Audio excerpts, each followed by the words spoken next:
कृष्णाञ्जनी भगिनी प्रथमं श्लोकं वदति वा? पठामि संस्कृतं नित्यम्। पठामि संस्कृतं नित्यं वदामि संस्कृतं सदा ध्यायामि संस्कृतं सम्यक् वन्दे संस्कृतमातरम्। सम्यक्। तत्र कृष्णार्जुनमहोदय भवान् वदति वा? द्वितीयं श्लोकं संस्कृतस्य प्रसाराय। म्यूट् मध्ये अस्ति महोदय। संस्कृतस्य प्रसाराय नैजं सर्वं ददाम्यहं संस्कृतस्य सदा भक्तो वन्दे संस्कृतमातरम्। सम्यक्। तर्जनी भगिनी तृतीयं श्लोकं संस्कृतस्य कृते जीवन्। संस्कृतस्य कृते जीवन् संस्कृतस्य कृते यजन् आत्मानम् आहुतं मन्ये वन्दे संस्कृतमातरम्। सम्यक्। अनुराधा भगिनी चतुर्थं श्लोकं वदति वा? हिन्दुधर्मं समाजं च। वदामि महोदय। नमस्ते सर्वेभ्यः नमः। हिन्दुधर्मं समाजं च पवित्रां संस्कृतिं तथा संरक्ष्य ननु कुर्याम विश्वं शान्तिसमन्वितम्। सम्यक्। तर्हि तत्र अद्य मम अन्यत् मेलनमस्ति सार्धषड्वादने। तदर्थमेव अहं किञ्चित् पूर्वमेव वर्गः भवतु इति सूचितवान्। परन्तु अस्माकं वर्गः तु 7:00 भवति। नवनीत् महोदयः मम अहं सार्धषड्वादने निर्गच्छामि, ततः नवनीतः अग्रे नयति। मम चतुर्थः पोर्शन ऑफ प्रार्थना न जानामि। ओ न अभवत् वा? अहं न उक्तवान् वा? क्षम्यताम्। अनुराधा भगिनी उक्तवती किल? Yeah, but can you please share the fourth portion of the prarthana? I do not know. Is it possible to share on group? Group प्रेषयामः। पूर्वं प्रेषितवान् वा? न प्रेषयामः। Yeah, thank you. धन्यवादः। अस्तु, आं सदना प्रेषितम्। अस्तु, प्रेषयामि तत्र। अस्तु, इदानीमेव प्रेषयामः तत्र। मम समीपे अस्ति अपि महोदय, if you want I can. एकक्षणं तत्र प्रेषयामि। यस्तु किल? इदानीम् आगतं, पश्यतु वाट्साप् मध्ये।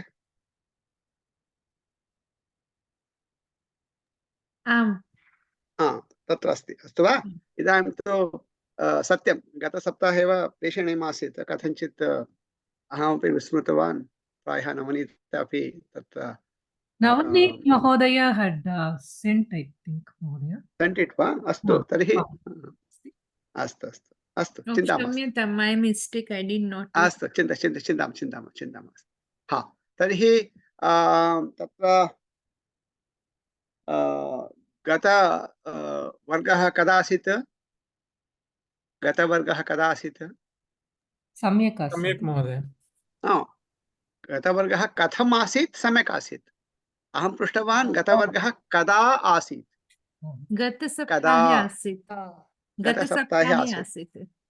गतसप्ताहे कदा? कस्मिन् दिने? दिनाङ्कः कः? गुरुवासरे 9:00 अस्तु, परन्तु दिनाङ्कः कः? February 1st. प्रथमदिनाङ्कः। अद्य कः दिनाङ्कः? अद्य फेब्रुवरी 8 दिनाङ्कः। सो तर्हि मम प्रश्नः भवतां सर्वेषां कृते, तत्र फेब्रुवरी प्रथमे वर्गः आसीत् गतगुरुवासरे, शुक्रवासरे फेब्रुवरी 2 आसीत्। शुक्रवासरे भवन्तः संस्कृतस्य अभ्यासं कृतवन्तः वा? सो एकैकः वदतु, आं न इति वदन्तु। कृष्णाञ्जनी भगिनी फेब्रुवरी 2 फ्रैडे किञ्चित् अभ्यासं कृतवती? सम्भाषणम् अथवा किमपि कृतवती? कृष्णार्जुन महोदय? आं महोदय, कृतवान्, किञ्चित् कृतवान्। कृष्णा मेहता भगिनी न कृतवती। तर्जनी भगिनी? अस्तु, अनुराधा भगिनी? न महोदय।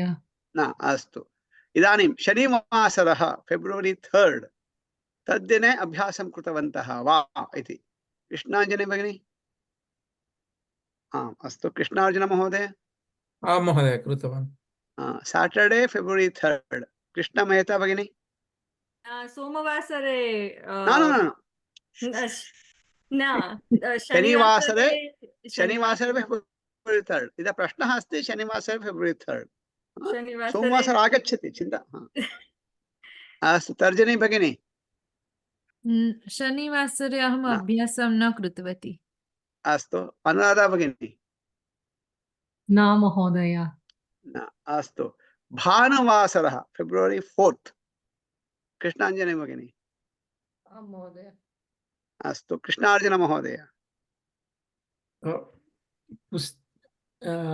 अभ्यासपुस्तके न पठितवान् किञ्चित् किञ्चित् अहं प्रतिदिनं किञ्चित् किमपि श्रुतवान् अस्तु शृणोति अस्तु शृणोमि महोदय अस्तु कृष्ण मेहता अभ्यासपुस्तके भगिनी न महोदय न तर्जनी भगिनी न महोदय न सप्ताहान्ते अभ्यासं न न भवतु अनुराधा भगिनी भानुवासरे अभ्यासं न कृतवती किन्तु कृतवती नागराजवर्यस्य भाषणं श्रुतवती श्रुतवती सम्यक् उत्तमं इदानीं सोमवासरः मंडे February 5th कृष्णाञ्जलि भगिनी आं महोदय अस्तु कृष्णार्जुन महोदय आं महोदय कृतवान् कृष्ण मेहता भगिनी सोमवासरे आम् तर्जनी भगिनी आं महोदय अनुराधा भगिनी न महोदय इदानीं मङ्गलवासरः February 6th कृष्णाञ्जलि भगिनी आं महोदय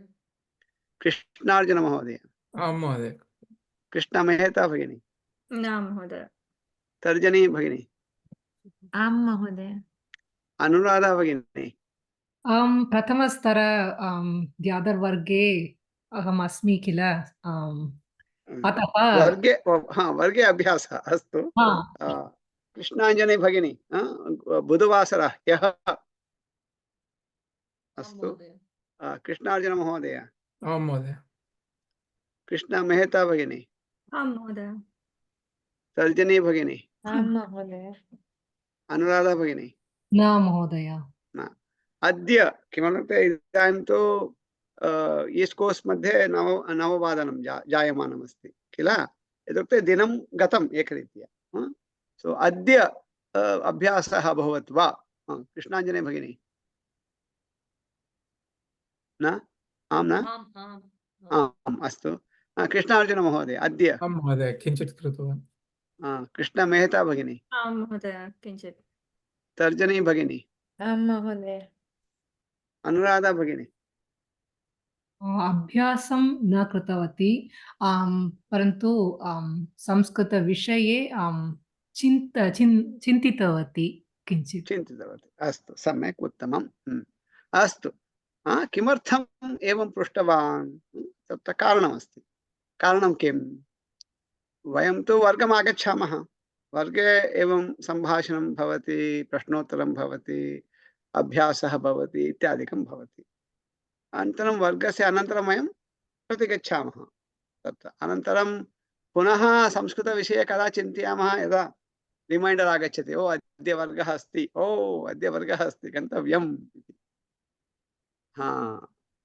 संस्कृतस्य अभ्यासः निरन्तरं प्रतिदिनं भवतु तदा एव विशेषतया भवन्तः तु परीक्षां लेखितुम् इच्छन्ति किल सो तन्निमित्तं सिद्धता आवश्यकी तद् अन्तिम सप्ताहे अन्तिममासे अन्तिमदिनेषु भवन्तः अभ्यासं कुर्वन्ति चेत् भवन्तः जानन्ति किं भवति इति प्रायः भवन्तः यावत् ज्ञानमस्ति तेन ज्ञानेन प्रायः तत्र पासिङ्ग् किम् अस्ति तद् प्राप्नुयुः परन्तु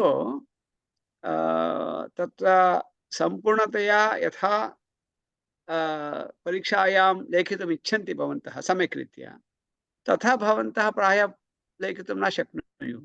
अनन्तरम् अन्यदपि अस्ति, अभ्यासः इत्युक्ते किं? तत्र परीक्षायां तु यथा अहम् उक्तवान्, पठनं भवति, लेखनं भवति, तत्पूर्वं सम्भाषणमपि भवति। सो सम्भाषणं, पठनं, लेखनं त्रिषु विषयेषु अपि भवतां परीक्षणं भवति तत्र परीक्षायां।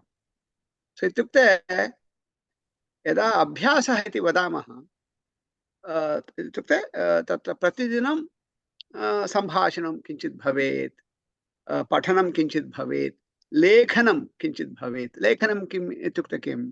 लेखनम् इत्युक्ते उदाहरणं गृहपाठरूपेण वयं वदामः एतत् कुर्वन्तु इति। कदाचित् वयं वदामः भवन्तः केवलं मौखिक अभ्यासः इत्युक्ते वाक्यानि वदन्तु इति वदामः।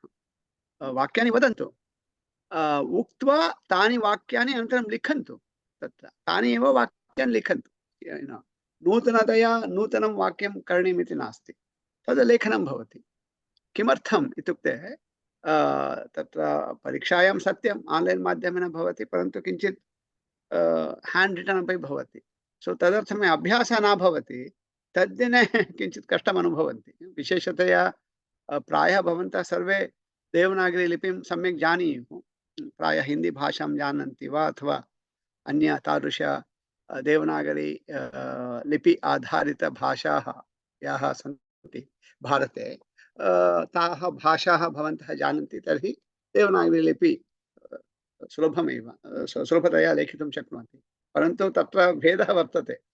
संस्कृतं देवनागरी लिप्या लेखनं, संस्कृते लेखनं तत्र देवनागरी लिप्या, अन्यभाषायां लेखनं किञ्चित् तत्र भेदः वर्तते। विशेषतया हिंदी इत्यादिषु भाषासु तत्र तु सन्धि इत्यादिकं बहु न भवति किल। मीन् सन्धि तत्रापि अस्ति, परन्तु यथा संस्कृतभाषायाम् अस्ति तथा व्याकरणे अस्ति, तथा हिंदी भाषायां न भवति।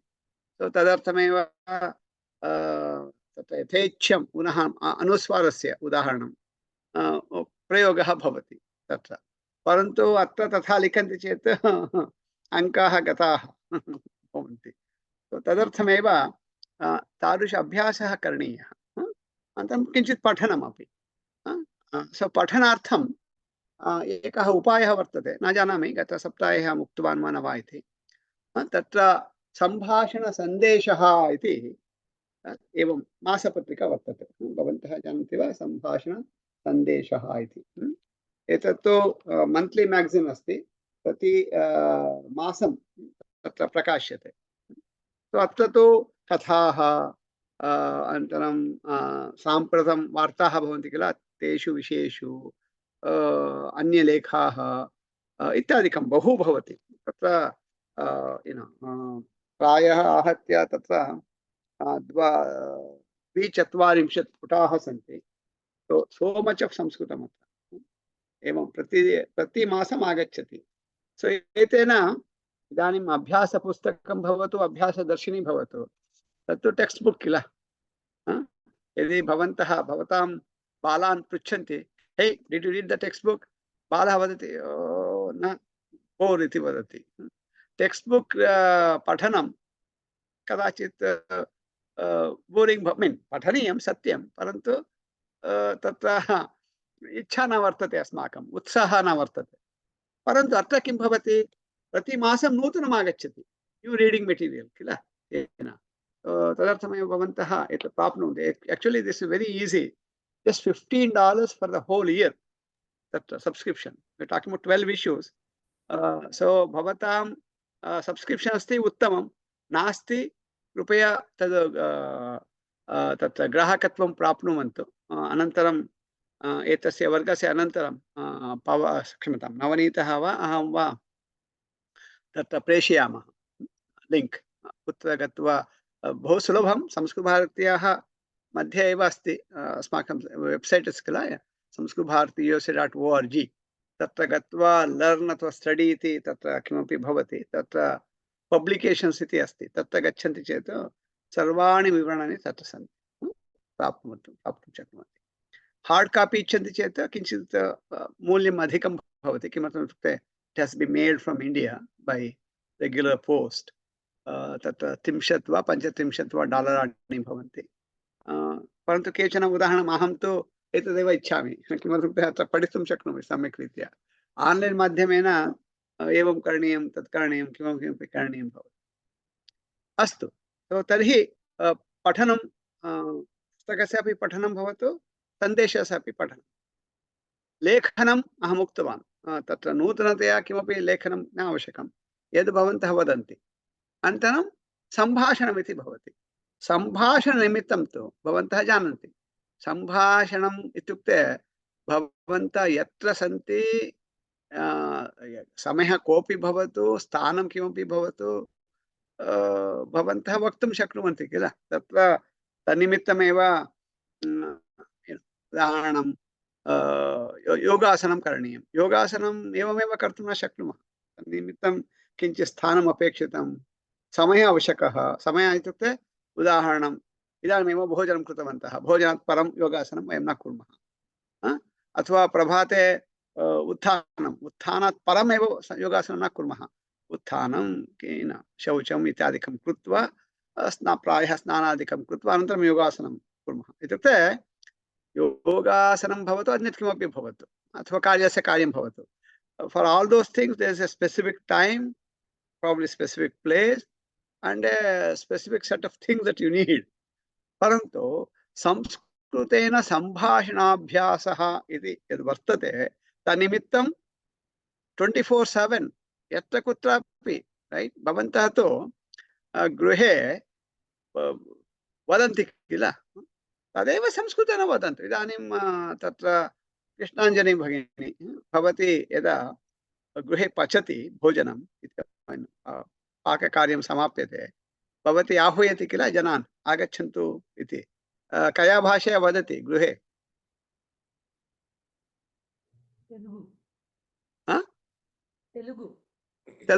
तेलुगु भाषया वदति। तेलुगु भाषया वदति। तदेव भवती किञ्चित् परिवर्तनं करोतु।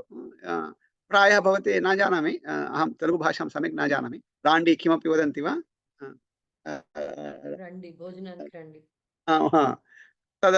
तदेव भवती वदतु, भोजनं सिद्धम्, आगच्छन्तु इति। अभवत् भवत्याः अभ्यासः। डेस् कोट आफ् संस्कृतसम्भाषणं समाप्तं। सो इत्युक्ते संस्कृतसम्भाषणार्थं तत्र विशेषः समयः, विशिष्टं स्थानं, स्पेसिफिक् तत्र किमपि साधनं किमपि न अपेक्षितं। यत्र कुत्रापि यदा कदापि भवन्तः उत्तिष्ठन्ति, तत्र भवतां अन्य कोऽपि नास्ति सम्भाषणं कर्तुं, तर्हि अस्माकं गृहे दर्पणः भवति, दर्पणं दृष्ट्वा सम्भाषणं कुर्मः अस्माभिः सह एव। अथवा भगवान् अस्ति, भगवता सह सम्भाषणं, भगवान् तु संस्कृतं जानाति, चिन्ता एव न करणीया। मीन्स् सः उत्तरं न वदेत्, वयं वदामः। अथवा अस्माकं गृहे प्राणिनः भवेयुः। मम गृहे एका शुनकी अस्ति, मार्जालद्वयम् अस्ति। त्रिभिः सह अपि अहं संस्कृतेन वदामि।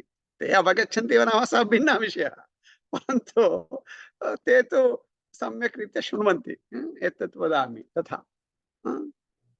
अथवा भवतां गृहे प्रायः सस्यपालनम् इत्यादिकं कुर्वन्ति, तथा अधुना तु केलिफोर्निया मध्ये तु महती वृष्टिः, तत्र जलसेचनम् इत्यादिकं न आवश्यकं, परन्तु तत्र सस्यं दृष्ट्वा वृक्षं दृष्ट्वा कर्तुं शक्नुमः।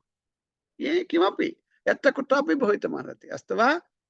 एवं सम्भाषणस्य अभ्यासः, पठनस्य अभ्यासः, किञ्चित् लेखनस्य अभ्यासः, प्रतिदिनं किञ्चित् किञ्चित् कुर्वन्तु। तत्र पुनः कियान् समयः सम्भाषणनिमित्तं समय, इट् कुड बि एनी टाइम, हाउ मच एवर्, परन्तु न्यूनातिन्यूनं भवन्तः चिन्तयन्तु 3 to 5 minutes for each of these 3 activities.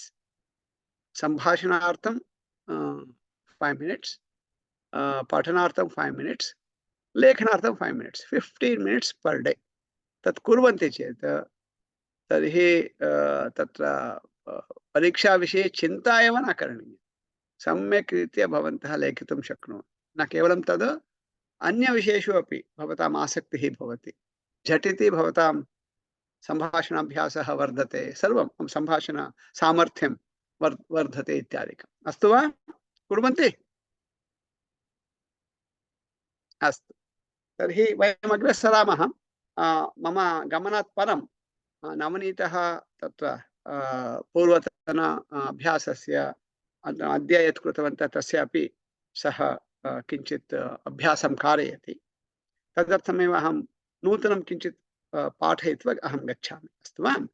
गतसप्ताहे वयं सप्तककाराणां विषये तत्र ज्ञातुम् आरब्धवन्तः। तत्र सप्तककाराः कति ककाराः सन्ति?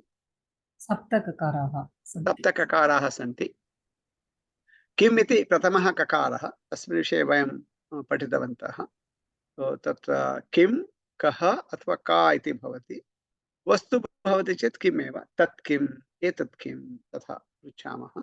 वस्तुनिर्देशः। द्वितीयककारः भवति तत्र कः का भवति चेत् सः कः, एषः कः इति, सा का, एषा का इति। तत्र कश्चित् पुरुषः अथवा महिला भवति तदा एव कः का इति। अन्यथा वस्तु भवति अथवा अन्यत् किमपि भवति तत्र तु किम् इति प्रयोगः साधु एव, चिन्ता न करणीया। उदाहरणं घटी अस्ति, घटीं पश्यामः, तत्र सा का इति न आवश्यकं, तत्र तत् किम् इति पर्याप्तम्। उत्तरं तु घटी इति भवति। घटी इति स्त्रीलिङ्गे अस्ति, तदर्थमेव सा घटी इत्येव वदामः। अस्तु वा? उदाहरणं तत्र चित्रमस्ति, चित्रे गणेशः अस्ति। यदि गणेशः तस्य उत्तररूपेण आगच्छतु इति भवति तदा तु सः कः इति पृच्छामः, सः गणेशः इति भवति। परन्तु चित्रमिति अस्ति, तत् किं, तत् चित्रम् इति वदामः। अस्तु वा? वस्तु भवति चेत् तत्, एतत्, पुरुषः अथवा महिला भवति तर्हि कः अथवा का इति। द्वितीयप्रश्नः, तत्र शब्दः भवति कुत्र इति, स्थानं सूचयति, कुत्र इति। तत्रापि द्विधा उत्तरं भवितुमर्हति। एकं तु सामान्यम् उत्तरम्, अत्र अस्ति, तत्र अस्ति, अन्यत्र अस्ति। तत्र अत्र तत्र इति वदामः। सामान्यतया अस्माकं उदाहरणं, मम गृहस्य गृहात् बहिः तत्र वृक्षः अस्ति। अहं वदामि सः वृक्षः इति, परन्तु वृक्षं द्रष्टुं न शक्नोमि अहं, तर्हि तत्र इति न भवति। अत्र तत्र इत्युक्ते वयं द्रष्टुं शक्नुमः प्रत्यक्षं तत्र, तदा एव अत्र तत्र। यदि द्रष्टुं न शक्नुमः तर्हि अन्यत्र इति। उदाहरणम्, अधुना मम पत्नी गृहे अस्ति, परन्तु अत्र नास्ति। तत्र अस्ति इति वदामि, न वक्तुं शक्नोमि, किमर्थमित्युक्ते अहं द्रष्टुं न शक्नोमि। तदर्थमेव अहं वदामि मम पत्नी अन्यत्र अस्ति इति वदामि। अस्तु वा? अत्र तत्र इत्युक्ते मीन् सत्यं। सामान्यतया उदाहरणं, नवनीता मम सम्पर्कं कुर्यात् दूरवाण्या कृत्वा, महोदय कथमस्ति, आम् आम्, अनन्तरं सः वदेत् पत्नी अस्ति वा, पत्नी अत्रैव अस्ति वा इत्युक्ते तस्य कथनमस्ति अमेरिकादेशे अस्ति वा अथवा भारतं गतवती वा अथवा अन्यत्र गतवती वा इति, अथवा नगरे अस्ति वा अन्यत्र गतवती वा। तदा अहं वदामि न, सा अत्रैव अस्ति इति। यद्यपि सा अन्यस्मिन् स्थाने अस्ति, तद् रिलेटिव् भवति।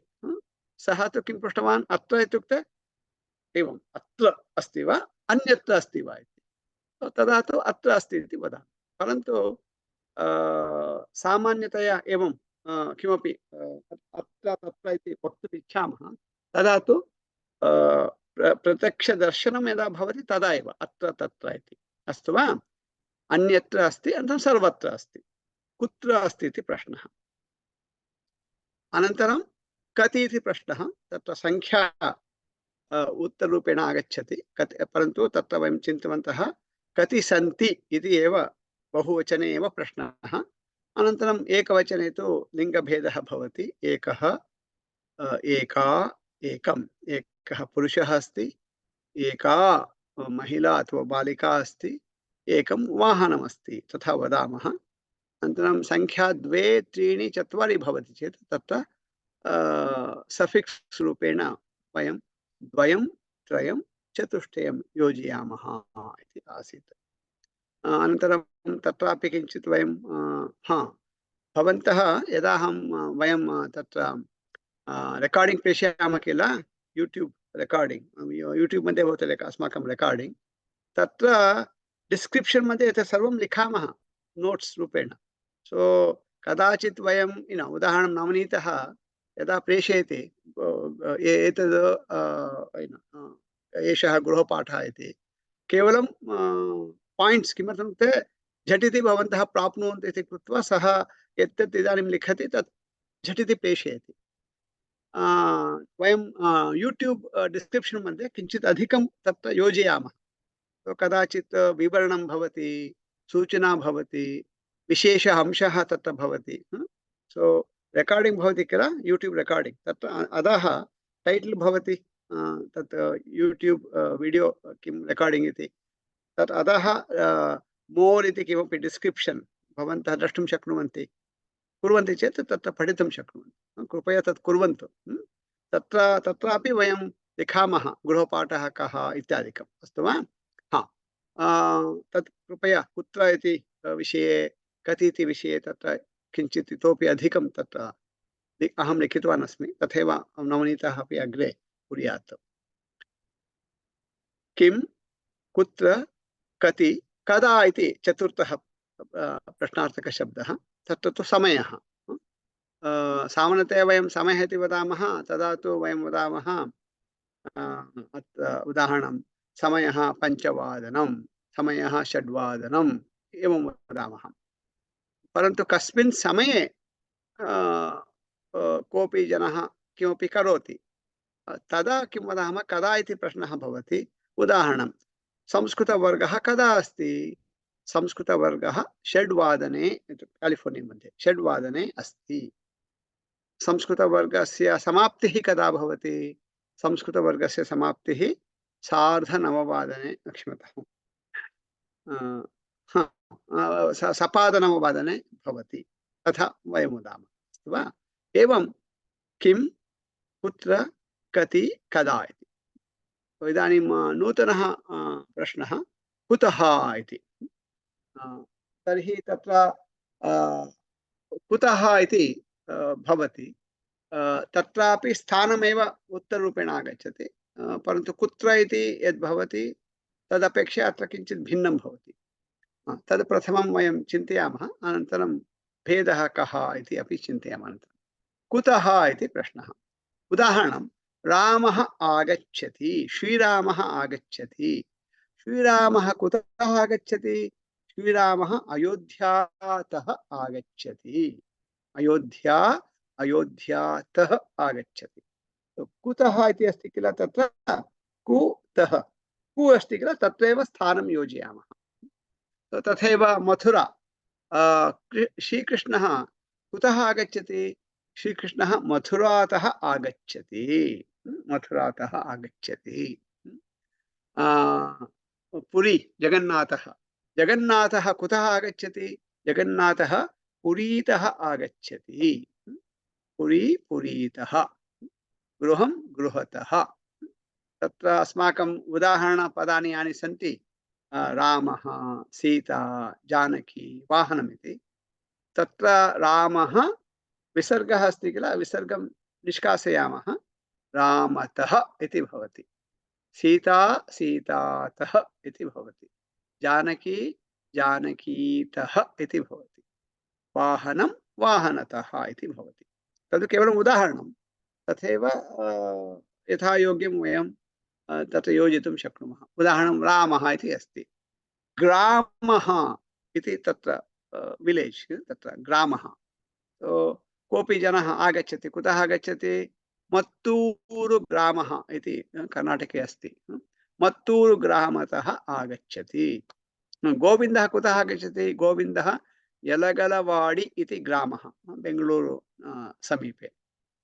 यलगलवाडी ग्रामतः आगच्छति तथा अस्तु वा कुतः आगच्छति इदानीम् अभ्यासं कुर्मः शीघ्रं नवनीत भवान् कुतः आगच्छति अहं हुब्बಳ್ಳಿ नगरतः आगच्छामि नवनीत कृष्णाञ्जनी भवती कुतः आगच्छति अहं हैदराबाद् नगरतः आगच्छामि भाग्यनगरतः आगच्छामि भाग्यनगरतः अस्तु। आगच्छामि कृष्णाञ्जनी कृष्णार्जुन महोदय भवतः कुतः आगच्छति भवान् कुतः आगच्छति सॉरी भवान् कुतः आगच्छति अहमपि भाग्यनगरतः आगच्छामि कृष्णार्जुन अनन्तरं तर्जनी भवती कुतः आगच्छति तर्जनी भगिनी अहं वडोदरा नगरतः आगच्छामि तर्जनी भगिनी कृष्णा मेहता नमस्कार महोदय नमस्ते नमस्ते राधा भगिनी क्षम्यतां महोदय अहं बहु विलम्बेन आगच्छामि अद्य चिन्ता मास्तु तर्जनी भगिनी कृष्णा मेहता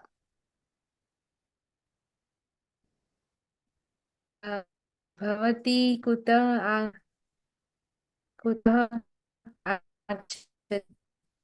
आगच्छति अहम् अहमदाबाद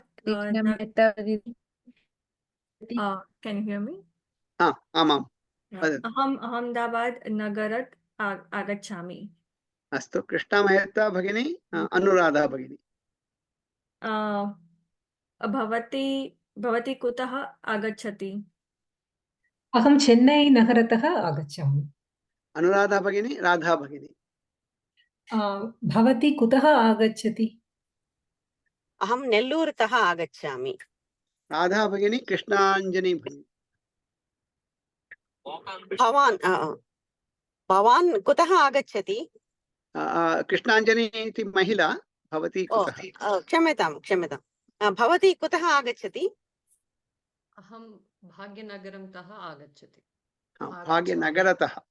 भाग्यनगरतः आगच्छामि पुनः रामः रामतः सीता सीतातः जानकी जानकीतः वाहनं वाहनतः वाहनं तः न वाहनतः उदाहरणं वयं कुत्रचित् गच्छामः बहिः आगच्छामः वाहनेन गच्छामः बहिः आगच्छामः अनन्तरं कदाचित् पतिः वा पत्नी वा किमपि विस्मरति तत्र कार्याने एव फोन् काल् किमपि आगच्छति तदा वदति हे गत्वा तद् आनयतु वाहनतः आनयतु वाहने अस्ति स्यूतः भवतु अथवा छत्रं भवतु किमपि तत्र अस्ति आनयतु इति वदति तथा अस्तु सो कुतः इति नवनीत महोदय अनन्तरं पुनः एतस्य अभ्यासं कारयति अस्तु वा अत्र भेदः कः कुत्र इति स्थानं भेदः कः तो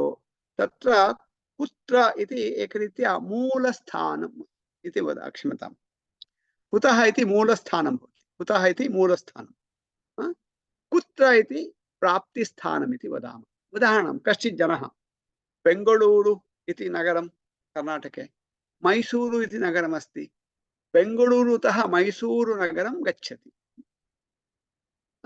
कश्चित् जनः रामः बेङ्गळूरुतः मैसूरु नगरं गच्छति तत्र प्रश्नः कः रामः कुतः मैसूरु नगरं गच्छति रामः बेङ्गळूरुतः मूलस्थानं मैसूरु नगरं गच्छति रामः बेङ्गळूरुतः कुत्र गच्छति तत्र तु मैसूरु नगरं प्राप्तिस्थानं रामः बेङ्गळूरुतः मैसूरु नगरं गच्छति अस्तु वा कुत्र कुतः स्थानमेव सूचयतः द्वे अपि परन्तु एकत्र मूलस्थानमिति वदामः कुतः मूलं तत्र अस्ति तथा गच्छति इति अर्थः कुत्र इत्युक्ते तत्र अस्ति अथवा तत्र प्राप्नोति इति अर्थः अस्तु वा कुतः कुत्र इति इदानीं किं कुत्र कति कदा कुतः कथम् इति षष्ठः ककारः। कथम् इति तत्र यदा भवति तत्रापि द्विधा उत्तरं भवति, वयं जानीमः। एकं तु उदाहरणं, कोऽपि जनः किमपि करोति, सः तत् कार्यं कथं करोति, उदाहरणं गायति, माता सुब्बुलक्ष्मीः कथं गायति, माता सुब्बुलक्ष्मीः लक्ष्मीः सम्यक् गायति, उदाहरणम्। अथवा तत्र कश्चित् बालकः सः खादति, सः कथं खादति, सः शीघ्रं खादति। बालिका सा वदति, सा कथं वदति, सा शनैः वदति, श्रोतुमेव न शक्नुमः, शनैः वदति। कृष्णार्जुन महोदय हाईवे मध्ये कथं वाहनं कथं चालयति, मन्दं चालयति। नवनीतः कथं चालयति, शीघ्रं चालयति। तथा कथम् इति तत्र क्रिया भवति किल, कथं भवति सा क्रिया, तदनुगुणं वयं सम्यक्, मन्दं, शीघ्रम्, उच्चैः, शनैः तथा वदामः। अस्तु वा। द्वितीयं तत्र भवति साधनं, किमपि साधनं भवति। उदाहरणम्, अहं सम्भाषणं करोमि, अहं सम्भाषणं दूरवाण्या करोमि, दूरवाण्या करोमि, एतद् इदानीं साधनं भवति। दूरवाणी इति साधनम्, एतेन अहं सम्भाषणं करोमि। तदा किं भवति, गोविन्दः सम्भाषणं करोति, गोविन्दः दूरवाण्या सम्भाषणं करोति। अहं खादामि, हस्तः, अहं हस्तेन खादामि। चमसः, अहं चमसेन खादामि। तत्र एवं रामः, अस्माकम् उदाहरणपदानि सन्ति किल, रामः रामेण इति तत्र रूपं, सीता सीतया इति भवति। उदाहरणं, कश्चित् जनः, काचित् तत्र स्थालिका अस्ति, सः अन्नम् अथवा रोटिका इत्यादिकं नयति। कथं नयति, स्थालिकया नयति, स्थालिकया नयति। जानकी जानक्या, अहं समयं जानामि, कथं जानामि, घट्या, घटी अस्ति, घट्या जानामि।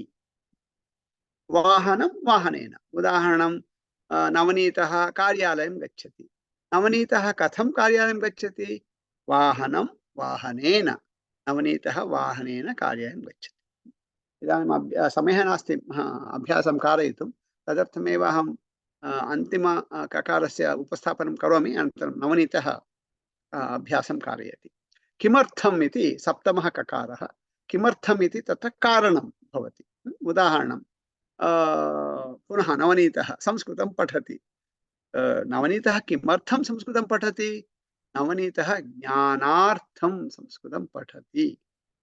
यथा कुतः इति प्रश्नः आसीत्, कुतः, कु तत्र किमपि स्थानं योजयामः, बेङ्गळूरुतः, मैसूरुतः, ग्रामः ग्रामतः, तथा योजयामः।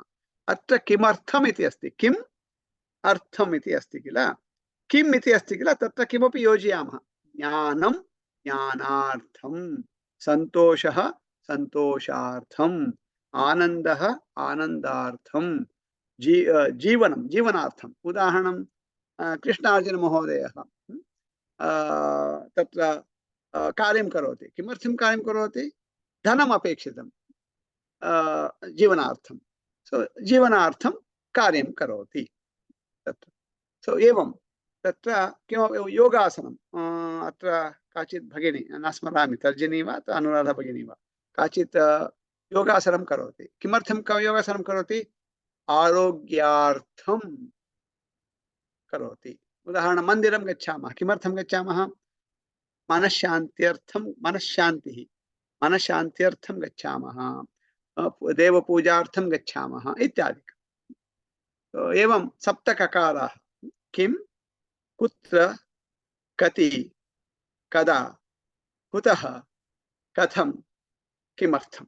अस्तु वा। सो नवनीत, कृपया भवान् सप्तककाराणामपि अभ्यासं सम्यक् कारयतु सप्तवादनपर्यन्तम् अनन्तरं प्रश्नः सन्ति चेत् पृच्छतु कदाचित् it's okay to if you have some questions you want to ask in English, it's okay, he will answer that also. तत्र अस्तु वा? पुनः वदामः भवतः कृते अहम् एतद् दत्वा गच्छामि एकक्षणं किं तद् को होस्ट् कृत्वा गच्छामि तेन सुलभं भवति भवतः कृते मेक् होस्ट् तदेव करोमि अस्तु नमो नमः शुभरात्रिः धन्यवादः नमस्ते महोदय महोदय। अस्तु पुनः सप्तककारान् एकवारं सर्वे वदन्तु कः वदति प्रथमं सर्वे वदन्तु एकैकं कृष्णाञ्जनी महोदय वदति वा किं कुत्र कति कदा एवं कुत्र कति कदा कुतः कथं किमर्थम् उत्तमं कृष्णार्जुन महोदय किं कुत्र कति कदा कथा कदा कुतः कथं किमर्थम्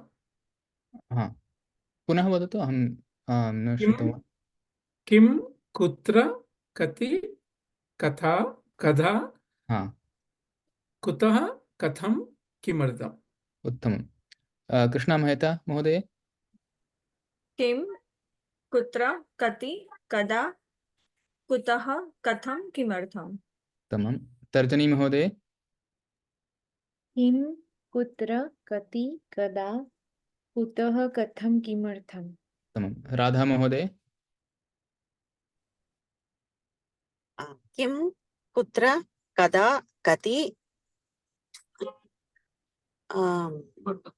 किं कुतः किमर्थं कथम् इति कथं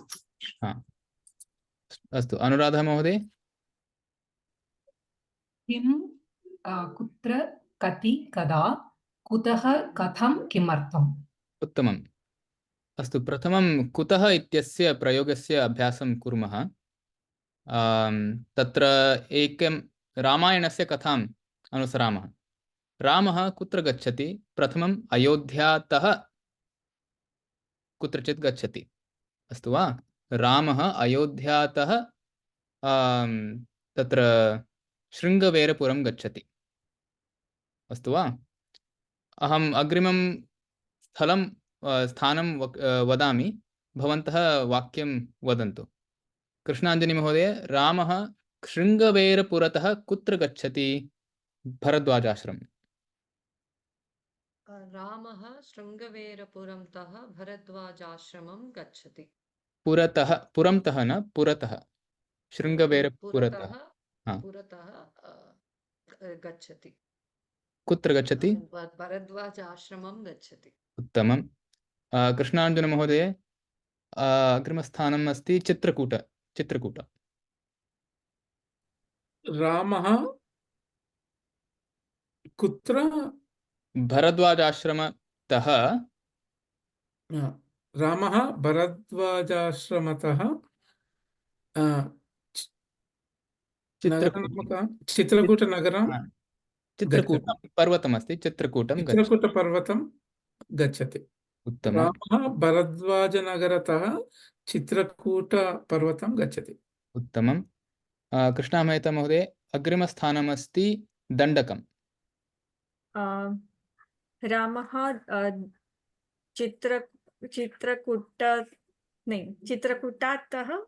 चित्रकूटतः what was the another word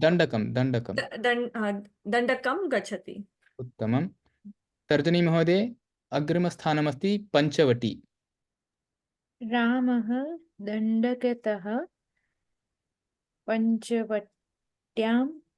पञ्चवटीं गच्छति द्वितीया विभक्ति स्त्रीलिंग द्वितीया विभक्ति पञ्चवटीं गच्छति राधा महोदय अग्रिमस्थानमस्ति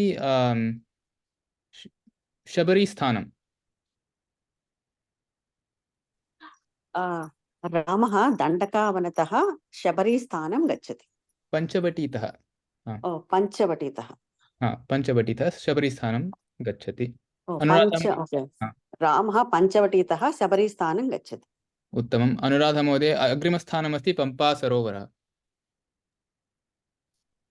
रामः शबरीस्थानतः पम्पा नदीतीरं पम्पा नदीस्थानं गच्छति।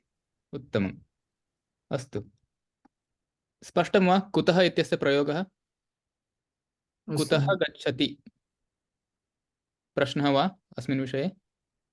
नास्ति महोदय। अस्तु, अग्रिममस्ति कुतः or will it be कुत्र? कुतः इत्यस्य अभ्यासं वयं कृतवन्तः। तत्र रामः अयोध्यातः तः इति योजयामः किल। रामः कुतः आगच्छति? अयोध्यातः आगच्छति। Yeah, so it will be like kutaha is from where and kutra आम्, will be to where. सत्यम्। आम्, Thank you. अस्तु, अग्रिममस्ति कथम् इति। अत्र कथम् इत्यस्य प्रयोगः विशेषणत्वेन भवति अपि च साधनत्वेन भवति। विशेषणं भवति मन्दं, शीघ्रम्, उच्चैः, सम्यक्। सर्वाणि विशेषणानि एडजेक्टिव्स् सन्ति। अपि च साधनमपि भवितुमर्हति। चमसेन, वाहनेन, लेखन्या साधनमस्ति। तत्र सर्वत्र कथम् इत्यस्य प्रयोगः भवितुमर्हति। उदाहरणम्, अश्वः कथं धावति? अश्वः शीघ्रं धावति। अहं कथं खादामि? अहं चमसेन खादामि। एवम् उदाहरणानि। भवन्तः तत्र गृहपाठे 10 नामानि लिखितवन्तः किल। पुल्लिङ्गे, स्त्रीलिङ्गे, नपुंसकलिङ्गे 10 नामानि आं लिखितवन्तः। महोदय, अहं लिखितवती। अस्तु, तानि एव उपयुज्य कथम् इत्यस्य प्रयोगं कुर्मः। एकैकं वाक्यं वदन्तु। तानि एव पदानि उपयुज्य एकैकं वाक्यं वदन्तु कथम् इति उपयुज्य। भवान् एकम् उदाहरणं हा, उदाहरणम् अश्वः इति पदमस्ति किल। अश्वः कथं धावति इति प्रश्नः। अवगच्छामि। अश्वः शीघ्रं धावति।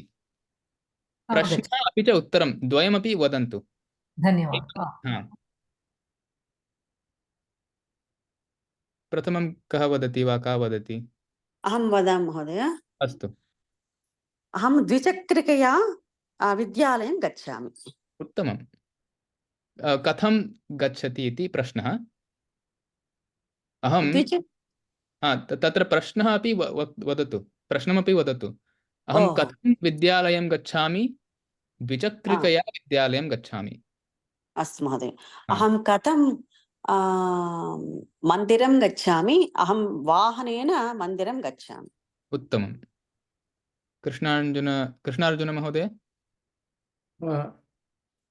रामः कथं कार्यालयं गच्छति?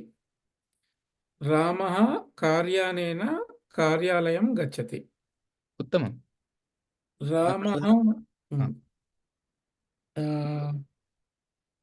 रामः कथम् अस्ति? रामः सम्यक् अस्ति। उत्तमं, साधु। अनुराधा महोदय भवती वदति वा? फलं कथम् अस्ति? फलं मधुरम् अस्ति। तत्र हा भवितुमर्हति। आम्, मधुरमस्ति। विशेषणम् अस्ति। आमां, सत्यं। साधन उदाहरणं गजः कथं गच्छति? गजः मन्देन गच्छति। मन्दं गच्छति। मन्दं गच्छति। मन्दं गच्छति। अव्ययमस्ति। हा, तत्र वेगेन इति भवति, परन्तु मन्दम् इति। आम्, धन्यवादः। कृष्णा मेहता महोदय। कच्छपः कथं चालयति? कच्छपः शनैः शनैः चालयति। चलति। चलति। चालयति इत्युक्ते सः अन्यत् चालयति। कच्छपः वाहनं चालयति एवं चलति। आम् स्वयं चलति चेत् चलति उत्तमम् तर्जनी महोदय कोकिलः कथं पूजति? कोकिलः मधुरं पूजति। उत्तमम् तत्र रामायणस्य पद्यं स्मरामि वाल्मीकि तत्र कूजन्तं राम रामेति कृष्णाञ्जनी महोदय रामः आरोग्यं कथम् अस्ति? रामः आरोग्यं सम्यक् अस्ति। पुनः वदतु वाक्यं क्वेश्चन आंसर बोथ। पुनः रामः आरोग्यं कथम् अस्ति? रामस्य रामस्य आरोग्यं कथम् अस्ति? रामस्य आरोग्यं सम्यक् अस्ति। उत्तमम् अस्तु कथम् इत्यस्य विषये स्पष्टं वा प्रश्नः अस्ति वा अस्मिन् विषये अस्तु किमर्थम् इत्यस्य अभ्यासम् एकवारं कुर्मः किमर्थम् इत्युक्ते वाय् किमर्थं पठति किमर्थं खादति किमर्थं हसति एवं प्रश्नाः सन्ति अस्तु क्रियापदानि भवन्तः क्रियापदकोष्टकम् अस्ति वा भवतां समीपे तानि अपि उपयुज्य वाक्यानि वक्तुं शक्यते एकैकं वाक्यं वदन्ति वा महोदय प्रयत्नं करोमि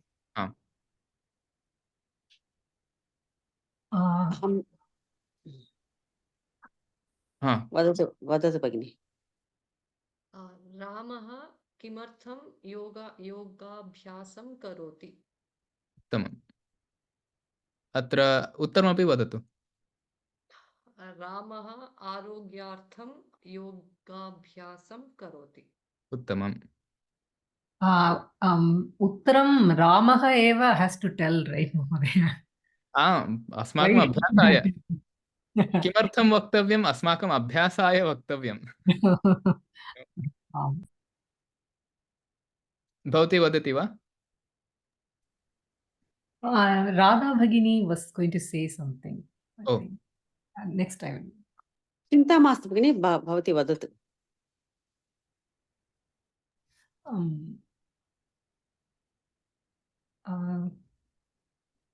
किमर्थं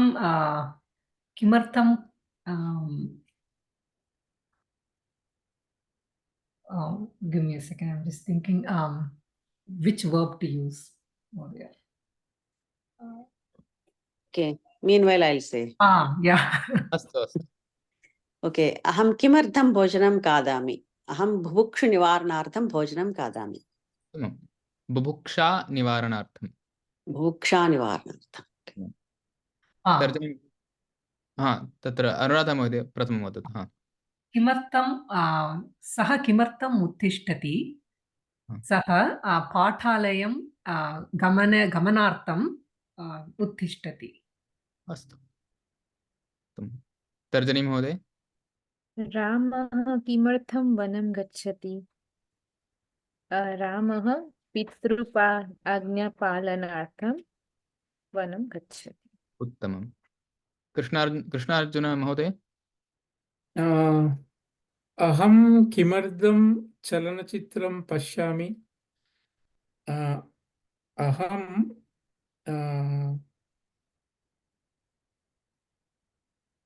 संतोषार्थं संतोषार्थं चलनचित्रं पश्यामि।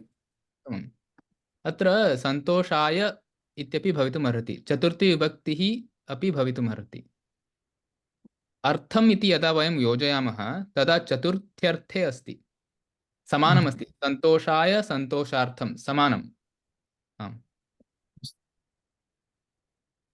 अस्तु अस्मिन् विषये अन्यः प्रश्नः अस्ति वा इदानीम् अस्तु गृहपाठे अत्र pages 1 to 26 पठनमासीत् अभ्यासपुस्तकस्य तस्य विषये कोऽपि प्रश्नः अस्ति वा? पूर्वं कृतवन्तः इति मन्ये पूर्वतनकक्षायां किल?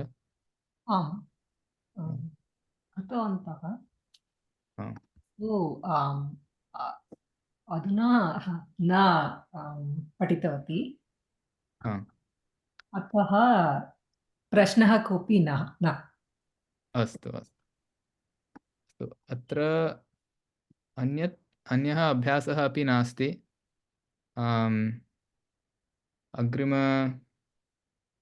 अग्रिमसप्ताहं मिलामः अन्यः प्रश्नः नास्ति चेत्, अस्तु वा? अस्तु धन्यवादः महोदय। आमाम्। आगामिवासरे अपि पादोन षड्वादनमेव वा? न षड्वादने एव भवति। तत्र सपाद षड्वादनं नो चेत् सार्ध षड्वादने एव न महोदय, अहं पृच्छामि सपाद षड्वादनं नो चेत् सार्ध षड्वादनं भवितुम् अर्हति वा, शक्यते वा?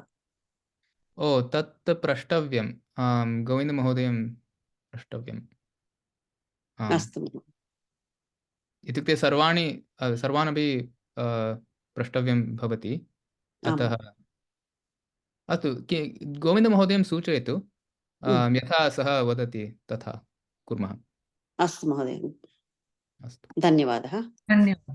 गृहपाठं किमपि अस्ति वा? गोविन्दमहोदय मां न सूचितवान्, अतः किं दातव्यम् इति अहमपि न जानामि। सप्तककाराः उपयुज्य दश वाक्यानि लेखितुं शक्यते। आं लेखितुं शक्यते, परन्तु वयं कक्षायाम् एव कृतवन्तः। सप्तककारान् एव अधिकृत्य अभ्यासं कुर्वन्तु, तावदेव सम्यक् भवति। अस्तु महोदय। तत्र शान्तिमन्त्रं कोऽपि वदति वा? आम् महोदय। सर्वे भवन्तु सुखिनः, सर्वे सन्तु निरामयाः, सर्वे भद्राणि पश्यन्तु, मा कश्चित् दुःखभाग् भवेत्। ॐ शान्ति शान्ति शान्ति। धन्यवादः। शुभरात्रिः। मिलामः। शुभरात्रिः।